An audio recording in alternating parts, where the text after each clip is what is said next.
मूर्ख, चरण पकड़ने हैं तो जाकर श्री राम के चरण पकड़, जिनके चरणों में मुक्ति का द्वार है। मेरा पैर क्यों पकड़ता है? इतना सुनकर रावण लज्जित होकर सिंहासन पर बैठ जाता है एवं अंगद प्रभु राम के पास वापस आ जाते हैं एवं भगवान राम से कहते हैं कि मेरे समझाने पर भी रावण मां जानकी को देने के लिए तैयार नहीं हुआ, अपितु युद्ध के अलावा कोई उपाय नहीं है। तो सज्जनों, बानर लंका पर चढ़ाई करते हैं। राम रावण युद्ध शुरू हो जाता है। बानर भालू राक्षसों को वृक्षों की तरह ढहाने लगे। यह देख रावण ने मेघनाथ को युद्ध के लिए भेजा। तब बानरों में उथल पुथल मच जाती है। कैसे? देखा जब रणभूमि में बानर है लाचार, आज्ञा ले रघुनाथ की लखन हुए तैयार।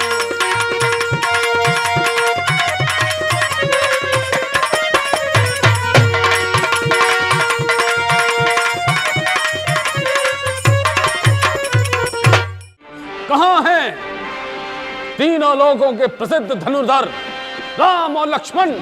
कहां हैं नल और नील? कहां हैं? कहां है बुध हनुमान और अंगद?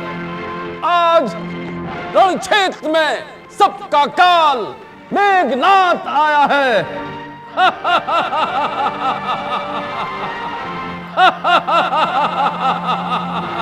आज्ञा दीजिए भैया, आज मेघनाथ नहीं या लक्ष्मण नहीं।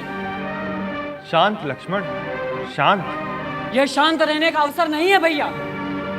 नहीं लक्ष्मण, मैं शांत रहने को कहकर तुम्हारा उत्साह भंग नहीं कर रहा, बस केवल इतना सावधान कर देना चाहता हूं कि आवेश और उत्साह में अंतर होता है। इसीलिए लक्ष्मण, सोच समझकर धीर गंभीर भाव से युद्ध करना। जाओ वीरवर, विजयी भव। जो आज्ञा भैया। अरे कहां है? अगर मुझसे इतना ही डरते हैं तो मुंह में तिनका दबाकर मेरी शरण में आ जाए। बढ़ बढ़ कर नाद मत कर मेघनाथ। आ गया तू? ले संभाल। के बाणों पे बाणों की झड़ी, दो वीर रण में लड़ रहे। छोड़ा है रिपु ने अग्निशर, अंगारे नभ से गिर रहे।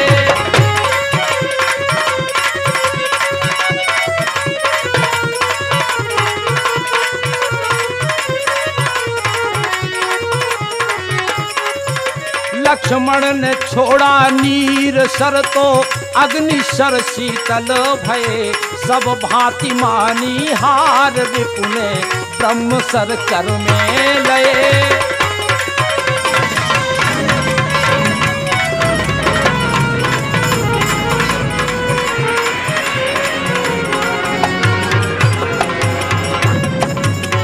अब तो क्या किया मेघनाथ ने के वीर घात निछाड़े सीसारी। तेज पुंज लछ मन और लागी।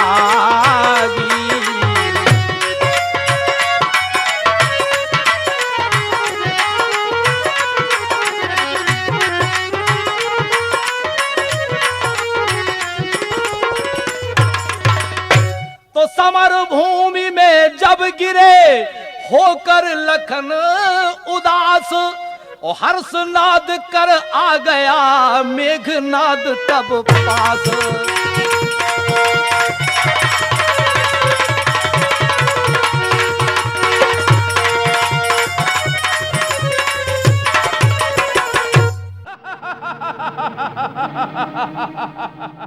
इंद्रजीत अपनी विजय का उपहार पिताश्री को स्वयं भेंट करेगा।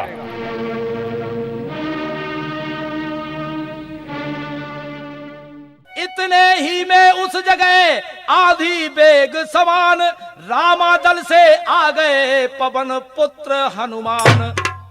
धरणीधर को हाथ लगाया तो धरती में समा जाओगे मेघनाथ। ये स्वयं धरती को अपने फन पर धारण करने वाले हैं। तुम जैसे पापी से कदापि नहीं उठ सकते।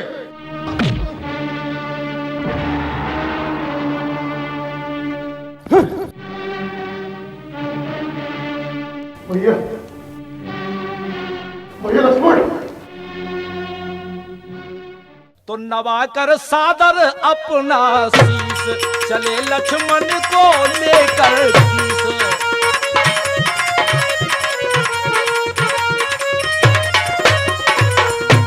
राम के सम्मुख आए और देख मूर्छित लखन लाल को रघुनंदन अकुलाए।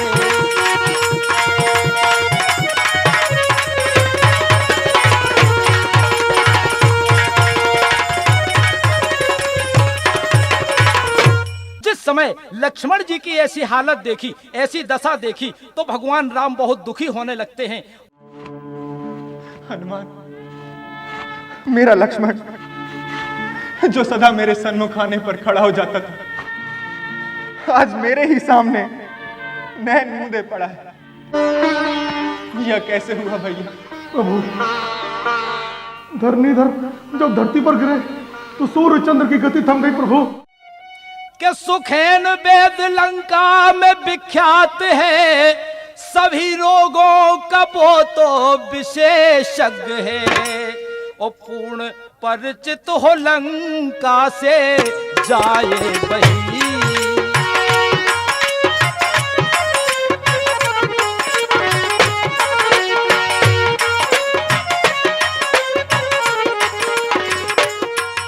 वो न जाए जो लंका से अनभिज्ञ हो।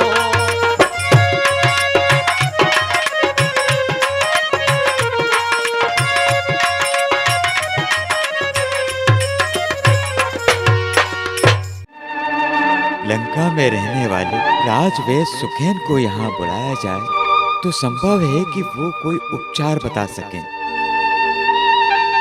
परंतु उन्हें लंका से लाना ही असंभव है।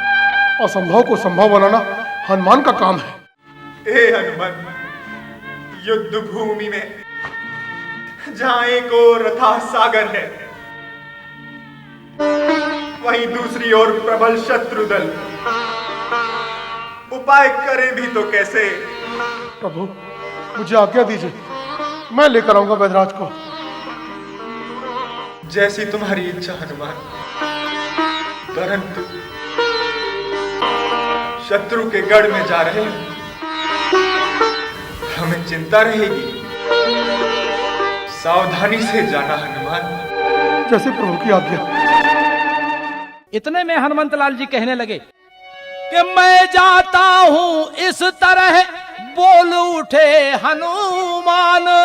और तभी विभीषण ने दिया सारा पता निशान। जय श्री राम।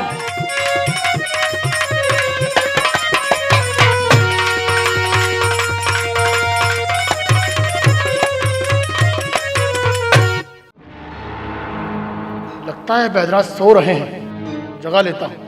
नहीं हनुमान, यदि बैदराज ने जाने से मना कर दिया तो?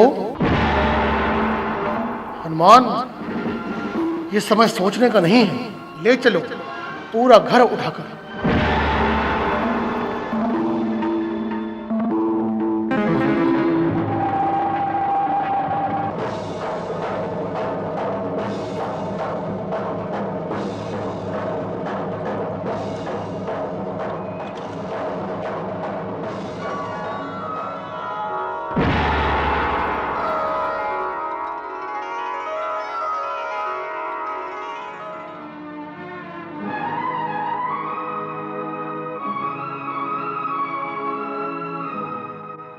हनुमान आंधी बेग के समान सुखेन वैद्य को सैया सहित रामादल में लेकर आ जाते हैं। सुखेन वैद्य लक्ष्मण की नाड़ी देखकर प्रभु राम से कहते हैं कि द्रोणागिर पर्वत पर संजीवनी नाम की बूटी है, यदि वह सूर्योदय से पहले प्राप्त हो जाए तो लक्ष्मण के प्राण बच सकते हैं।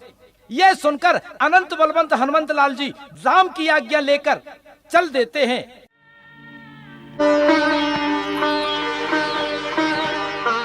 रघुनाथ जी, हृदय पर गहरा आघात है, श्वास नलिका भी अवरुद्ध होती जा रही है। फिर क्या होगा? मेरी वनस्पतियों में और जड़ी बूटियों में ऐसी कोई औषधि नहीं जिससे इनका उपचार हो सके। वैद्यराज, इतने अधीर न होइए रघुनाथ जी। अधीर होने से रोगी की पीड़ा हरी नहीं जाती। यहाँ से हिमालय पर्वत जाना और सूर्य उदय से पहले वापस आ जाना असंभव है, इसलिए बताने से क्या फायदा।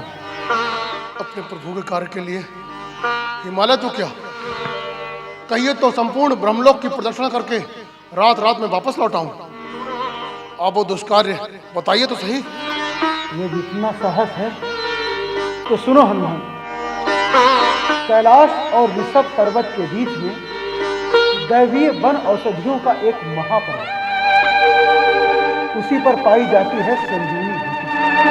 यदि समय रहते मिल जाए तो मृतक के भी प्राण बचा सकती है। इस समय इसी संजीवनी बूटी की आवश्यकता है, पर ध्यान रहे यह कार्य सूर्य उदय से पहले हो जाना चाहिए, अन्यथा लक्ष्मण के प्राण बचाना असंभव है। हनुमान, वैदराज, आपने उस बूटी की पहचान तो बताई नहीं। इन जड़ी बूटियों की सबसे बड़ी पहचान है उनका प्रकाशवान होना। ये दिव्य औषधियां समुद्र मंथन के समय देवताओं को सागर से प्राप्त हुई थी और देवता स्वयं उनकी रक्षा करते हैं। सुनो हनुमान, तुम बिना देवताओं की अनुमति के ये जड़ी बूटियां नहीं ला सकते। तुम्हारे जाते ही ये दिव्य औषधियां लोप हो जाएंगी। इसलिए हनुमान, तुम इनके संरक्षक देवताओं से प्रार्थना करो। तुम्हारा काम धर्म के लिए है, देवता इसकी अनुमति अवश्य देंगे। जाओ हनुमान। जय श्री राम, जय श्री राम।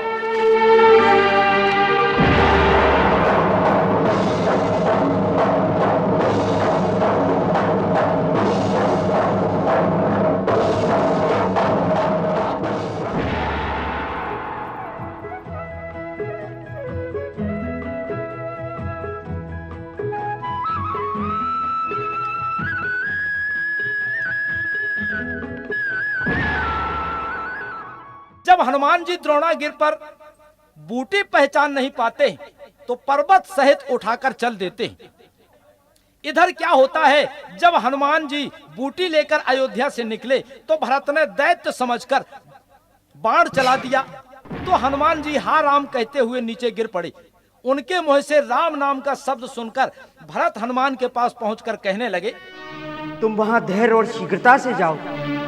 तुम्हारा वहां शीघ्रता से पहुंचना अति आवश्यक है।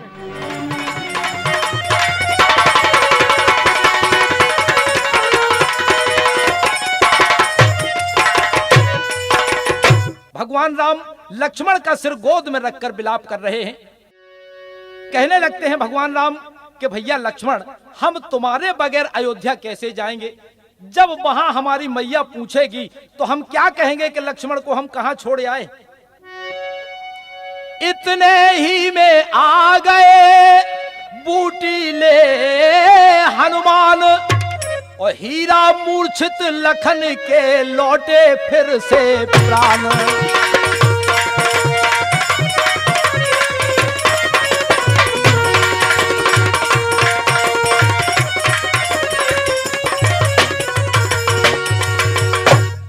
कहाँ है मेघनाथ? कहाँ है वो मायावी? अरे मेरे धनुष और बाण कहाँ गए? कहाँ गए मेरे धनुष और बाण? भैया, यह है तेरा धनुष, और तू युद्ध भूमि में नहीं है। भैया आप यहाँ? मैं यहाँ कैसे पहुंचा? भैया लक्ष्मण, धीरज रखो, बहुत बड़ा संकट आया था। संकट? हाँ, मेरे भाई और रघुकुल पे आए संकट का निवारण संकट मोचन हनुमान ने किया। यहां जब रावण को पता चला कि लक्ष्मण मूर्छा से उठ बैठे, तब तो वह बड़ा व्याकुल होने लगा, और व्याकुल होकर बड़ा दुखी होकर कुंभकर्ण के पास जाता है। जब कुंभकर्ण को जगा दिया, यहां कुंभकर्ण की जब नींद खुलती है और जब सामने रावण को देखा, कुंभकर्ण ने कहा, प्रणाम भैया। दीर्घायु भवा। भैया, मुझे किस कारण से जगाया गया है? हे तात, इस समय लंका संकट में आ गई है, इसलिए तुम्हें असमय में ही जगाया गया है। कुंभकर्ण, मेरे भाई, आज राक्षस जाति की लाज तुम्हारे हाथों में है। तुम्हें रावण के अपमान का बदला लेना है, राम से। कुंभकर्ण कहने लगा कि बाहे भ्रात बलवान, और पर नारी हर कर मुझे सिखलाते हो ज्ञान।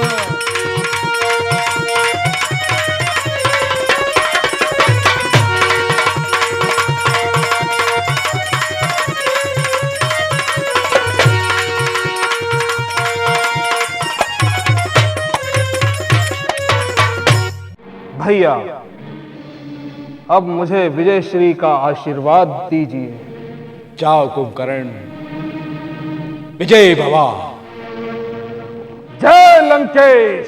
अब तो कुंभकर्ण जब युद्ध में पहुंचा, वहां जाकर भालू बंदरों को पकड़ पकड़ के खाने लगा। तब भगवान श्री राम क्रोधित होकर कुंभकर्ण के सामने मारने के लिए चल देते हैं। तब प्रभु को पति ब्रसर दीना, हरते भिन्न तासु सर कीना।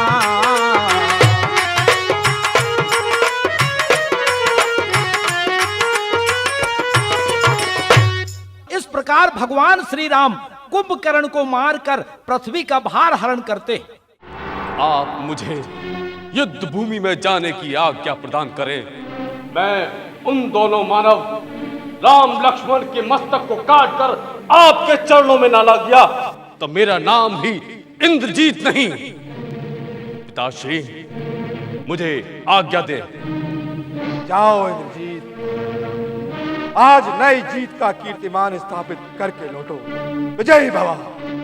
जब रावण को ज्ञात होता है कि कुंभकर्ण मारा गया, तो वह क्रोधित होकर मेघनाद को भेजता है। और बंधुओं, इधर लखनलाल जी भगवान राम से आज्ञा लेकर युद्ध के लिए चलने लगते हैं। बढ़ बढ़कर नाद मत कर मेघनाद। मेघनाद की सिंहनाद का परिणाम तो तू देख ही चुका है। कल बच गया, पर आज स्वयं ब्रह्मा विष्णु महेश भी आ जाए तो तुझे नहीं बचा सकते।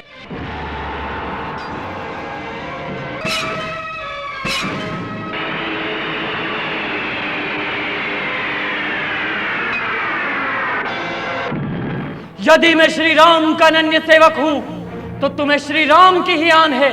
मेघनाद का मस्तक काटे बिना वापस मत लौटना। जय राघवेंद्र कहकर तुरंत सर काटा है घननाद का लक्ष्मण ने। ओ पहुंचाया रिपु को परम धाम, श्री राम नाम उच्चारण में।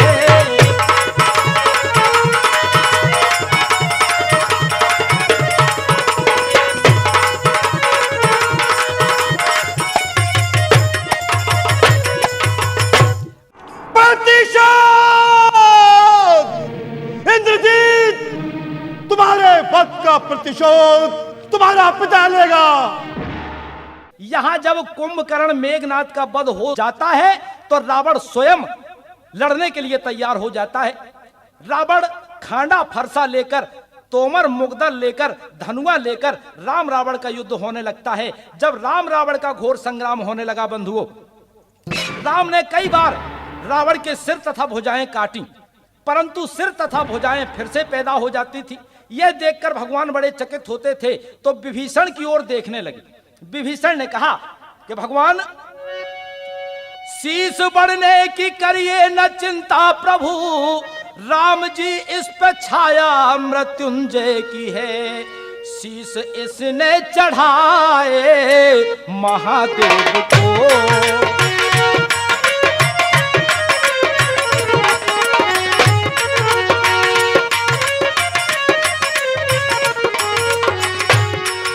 सारी कृपा उन्हीं भोले शंकर की है।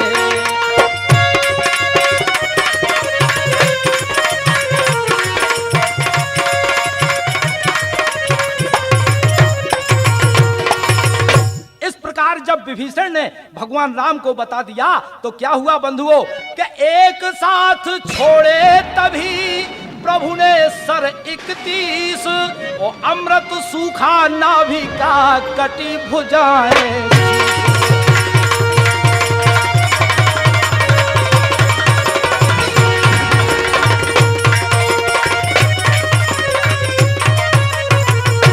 इस प्रकार प्रभु श्री राम उस पाप मूर्ति रावण का संहार कर पृथ्वी का भार हरण करते हैं। अब तो नभ मंडल से जय जयकार होने लगी, पुष्पों की वर्षा होती है। तब प्रभु श्री राम कहते हैं, जब यह लीला हो चुकी तब बोले रघुराज के लखन विभीषण राज को राज तिलक दो आज।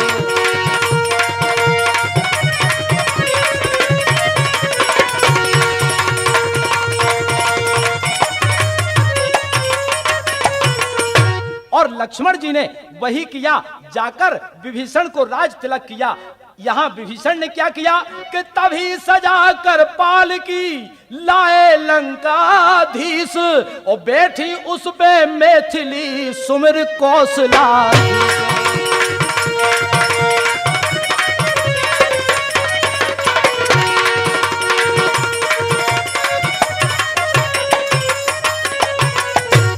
प्रकार बंधुओं, जब लंका से मां जानकी जी आ जाती हैं तो अयोध्या के लिए प्रस्थान जानकी जी सहित करते। लेकिन यहां पहले हनुमान जी भरत के पास संदेशा लेकर पहुंचते हैं। कहने लगे कि हे राजन सुनो ध्यान, आठों पहर रात दिन जिसका मन में किया करते हो। हे भरत जिनके दर्शन को प्यासे नयन आ रहे हैं, वो जिनको तड़पते हो तुम।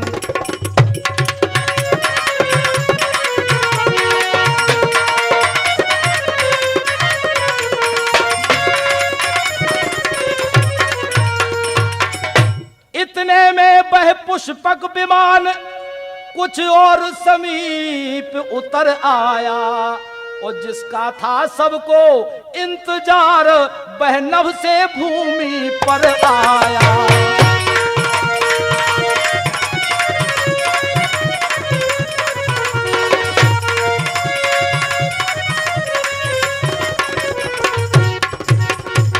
के गुरुपद रज मस्तक चढ़ा भेंटे सबके साथ, और गूंज रही थी अवध में जय जय रघुकुलनाथ। किया राजसी रूप में अनुजों ने श्रृंगार, और चले साथियों के सहित राम राज दरबार।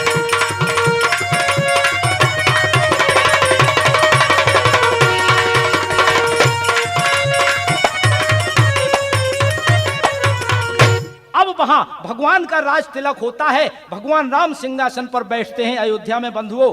तो विप्रों के वृंद उच्च स्वर में वेदों के मंत्र सुहाते हैं। तब राजा राम चंद्र जी को गुरुराज मुकुट पहनाते हैं।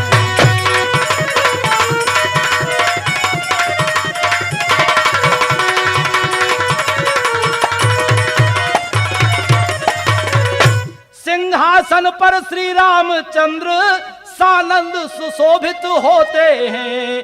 चंद्रभूषण पाठक पद रज ले प्रभु के चरणों को धोते हैं।